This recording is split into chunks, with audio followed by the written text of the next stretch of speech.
दोस्तों, क्या आपको पता है कि टाइम के साथ हमारे यूनिवर्स की एक्सपेंशन फास्ट हो रही है और 100 बिलियन ईयर्स के बाद हम कोई और गैलेक्सी नहीं देख पाएंगे। ये कैसे मुमकिन है, चलें इस वीडियो में देखते हैं। Welcome to physics house. आज हम इसी मिस्टीरियस फोर्स का ब्रीफ रिव्यू लेने जा रहे हैं जिसकी वजह से यूनिवर्स की एक्सपेंशन फास्ट हो रही है। जी तो दोस्तों, हम बात करने जा रहे हैं डार्क एनर्जी की। डार्क मैटर की तरह डार्क एनर्जी भी साइंस की दुनिया में एक मिस्ट्री और इम्पॉर्टेंट टॉपिक है। Most of the universe dark energy से बना हुआ है। डार्क एनर्जी इस यूनिवर्स का लार्जेस्ट इंग्रेडिएंट है और ये टोटल यूनिवर्स का 70% है। यूनिवर्स में डार्क एनर्जी के बाद next largest ingredient dark matter है जो कि टोटल यूनिवर्स का ऑलमोस्ट 25% है और ये बाकी यूनिवर्स के साथ ओनली ग्रेविटी के थ्रू इंटरेक्ट करता है। अगर आप डार्क मैटर के बारे में मज़ीद इंफॉर्मेशन लेना चाहते हैं तो यहाँ ऊपर आने वाले आइकन पर क्लिक करके हमारी वीडियो देख सकते हैं। नॉर्मल मैटर जिसमें ऑल विजिबल स्टार्स, गैलेक्सीज और प्लैनेट्स इंक्लूड हैं, टोटल यूनिवर्स का ऑलमोस्ट 5% है।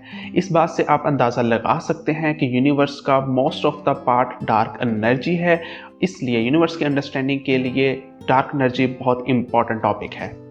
तो दोस्तों, डार्क एनर्जी को 1998 में साइंटिस्ट ने डिस्कवर किया। डार्क एनर्जी ग्रेविटी के अपोजिट वर्क करती है। ग्रेविटी ऑब्जेक्ट्स को अट्रैक्ट करती है और डार्क एनर्जी की वजह से ऑब्जेक्ट्स में रिपल्शन होती है। तो आइए देखते हैं एस्ट्रोनॉमर्स और साइंटिस्ट ने डार्क एनर्जी को किस तरह डिस्कवर किया।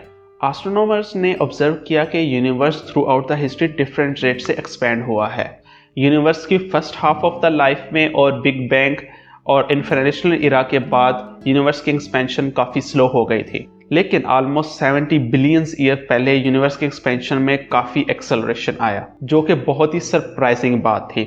इसके साथ साथ टाइप LA सुपरनोवा से लिए गए रिजल्ट से भी ये शो होता है कि यूनिवर्स की एक्सपेंशन में काफ़ी एक्सेलरेशन आ रहा है और इस एक्सेलरेशन के रीज़न सिर्फ डार्क एनर्जी है।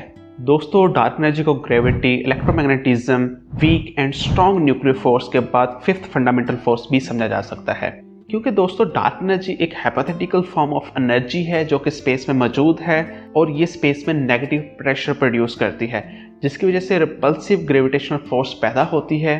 दोस्तों, डार्क एनर्जी यूनिवर्स के एक्सेलरेटिंग एक्सपेंशन और लार्ज वॉल्यूम की वजह भी हो सकती है और डार्क एनर्जी इस यूनिवर्स को मजीद एक्सपेंड कर रही है और इसे एक फ्यूचर यूनिवर्स की शेप दे रही है।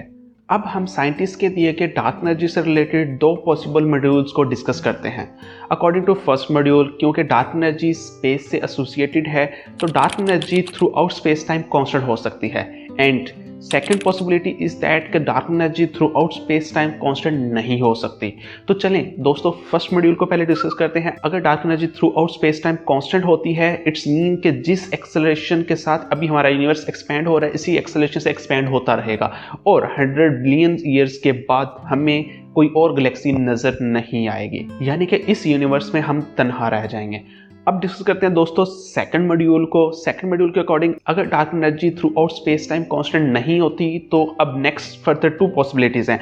फर्स्ट पॉसिबिलिटी के अकॉर्डिंग अगर डार्क एनर्जी की फोर्स बहुत कम हो गई, यानी कि यूनिवर्स की एक्सपेंशन बहुत स्लो हो जाएगी और रुक भी सकती है, और अगर यूनिवर्स की एक्सपेंशन रुक जाती है तो यूनिवर्स कोलैप्स हो जाएगा और सब की सब गैलेक्सीज तहस नहस हो जाएंगी। इसी एक सेकंड पॉसिबिलिटी है कि यूनिवर्स की एक्सपेंशन बहुत ज़्यादा फास्ट हो सकती है जिसकी कोई लिमिट नहीं होगी। तो क्या फिर हमारा यूनिवर्स एग्जिस्ट कर सकता है? तो दोस्तों, इन दोनों मॉड्यूल में से आपको कौन सा करेक्ट लग रहा है मुझे कमेंट सेक्शन में लाजमी बताइएगा। तो इन सब से अब हम ये कंक्लूड कर सकते हैं, ये रिजल्ट्स निकाल सकते हैं कि डार्क एनर्जी एक मिस्टीरियस फोर्स है और हमें इसके बारे में कुछ ज़्यादा इंफॉर्मेशन नहीं है, लेकिन ये फोर्स गैलेक्सीज की डिवीजन, इनकी बर्थ में अहम रोल अदा कर रही है। फ्रेंड्स, आपके ख्याल में डार्क एनर्जी क्या है और क्या डार्क एनर्जी की mystery with in next 10 years solve हो सकती है? मुझे अपना आंसर लाजमी बताइएगा और इस वीडियो का फीडबैक लाजमी दीजिएगा। फ्रेंड्स, अगर आप फिजिक्स की मजीद मिस्ट्रीज के बारे में या यूनिवर्स के अननोन पार्ट्स के बारे में जानना चाहते हैं तो हमारे चैनल को सब्सक्राइब लाजमी करें और हमसे कनेक्टेड रहें। अपना बहुत सारा ख्याल रखिएगा। जल्द ही मिलते हैं नेक्स्ट वीडियो के साथ। खुदा हाफिज।